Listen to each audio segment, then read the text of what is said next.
Vote version करेंगे तीनोटी पहाड़ उपरे थिबा ग्रामवासी। वर्ष परे वर्ष जाउछि, नेता परे नेता बुलुछंती, हेले गुरुंडिया ब्लॉक रो चांदीपोष पंचायत रो तीनोटी पहाड़ उपरे रहुथिबा पद्मपुर ग्रामवासी पहाड़ पथर तले जेपरी चापी होई रहिछि संघर्षमय जीवन।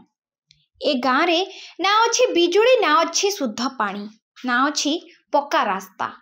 तीनोटी पहाड़ चढ़ी गले मिले सरकारी चाउल, स्वास्थ्य सेवा, पाठपढ़ा, बजार घाट, स्कूल अच्छी हेले टीचर आसवा कष्ट।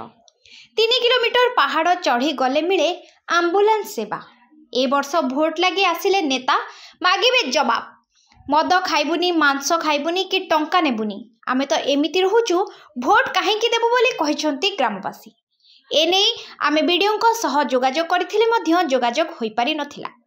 बणाईरू डंबरू प्रधान को रिपोर्ट, फोकस प्लस।